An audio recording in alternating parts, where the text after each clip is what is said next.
آج گھر میں سب کچھ نارمل تھا۔ میں روز کی طرح اپنے کام کر رہی تھی، لیکن پھر ایک ایسی بات ہوئی جس نے پورا دن خراب کر دیا۔ آج میری ساس مجھ سے ناراض ہو گئیں، اور سچ بتاؤں، جب گھر کی بڑی ناراض ہو جائیں نا تو گھر کی دیواریں بھی عجیب خاموش لگنے لگتی ہیں۔ السلام علیکم۔ اگر آپ بھی جوائنٹ فیملی میں رہتے ہیں یا کبھی ساس بہو کے رشتے کی الجھنوں سے گزرے ہیں تو آج کی ویڈیو شاید آپ کے دل کی بات ہو، کیونکہ ہر بہو بری نہیں ہوتی اور ہر ساس بھی ظالم نہیں ہوتی۔ بس کبھی کبھی دو نسلوں کی سوچ ٹکرا جاتی ہے۔ صبح ہمیشہ کی طرح جلدی آنکھ کھل گئی، کچن صاف کیا، ناشتہ بنایا، بچوں کو تیار کیا، لیکن پتہ نہیں کیوں آج دل عجیب سا بے چین تھا۔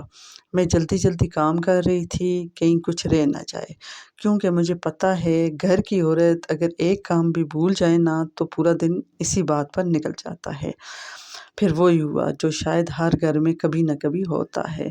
امی نے ایک بات کہی اور میں نے جواب دے دیا۔ میرا مقصد بدتمیزی نہیں تھا، لیکن شاید میرا لہجہ سخت لگ گیا، اور بس ان کے چہرے کا رنگ بدل گیا۔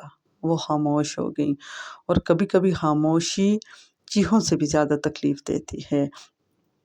پورا گھر خاموش تھا۔ میں کچن میں کام کرتی رہی، لیکن دل بار بار یہی سوچ رہا تھا، کاش میں وہ بات نہ کہتی۔ امی میرے سامنے آئیں بھی، لیکن انہوں نے مجھ سے بات نہیں کی۔ اور یقین کریں، گھر میں سب سے مشکل چیز لڑائی نہیں ہوتی، بلکہ وہ خاموشی ہوتی ہے جو دو لوگوں کے درمیان دیوار بن جاتی ہے۔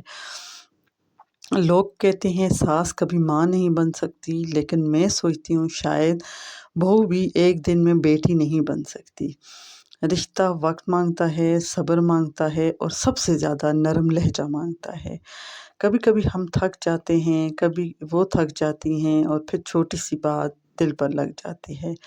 میں کمرے میں آئی اور خاموش بیٹھ گئی، سوچ رہی تھی ایک عورت جب اپنے بیٹے کی شادی کرتی ہے نا تو شاید اسے ڈر لگتا ہے کہ کہیں اس کا بیٹا اس سے دور نہ ہو جائے، اور دوسری طرف ایک بہو صرف اتنا چاہتی ہے کہ اسے سمجھ لیا جائے۔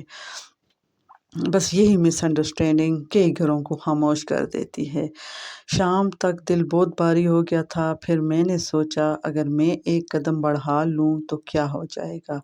میں کچن میں گئی، ان کے لیے چائے بنائی اور آہستہ سے کہا، امی، اگر میری کسی بات سے آپ کو برا لگا تو سوری، میرا وہ مطلب نہیں تھا، بس اتنا کہنا تھا۔ ان کی آنکھوں میں نمی آ گئی، اور اس وقت مجھے ایک بات سمجھ آئی، گھر ایگو سے نہیں چلتے، گھر صرف محبت، صبر اور معافی سے چلتے ہیں۔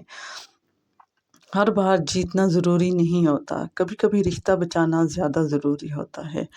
اگر آپ بھی کسی سے ناراض ہیں تو ایک بات یاد رکھیں، رشتے بہت قیمتی ہوتے ہیں۔ غصہ وقتی ہوتا ہے، لیکن بولے گئے لفظ دل میں رہ جاتے ہیں۔ آج ہی کسی اپنے کو کال کریں یا جا کر بات کر لیں، کیونکہ کبھی کبھی صرف ایک سوری پورا گھر دوبارہ جوڑ دیتی ہے۔ اگر یہ ویڈیو آپ کے دل کو لگی ہو تو کمنٹ میں اپنی رائے ضرور دیں، اور چینل کو سبسکرائب کرنا نہ بھولیں۔ اللہ آپ کے گھروں کو سکون کا گہوارہ بنائے۔ اللہ حافظ۔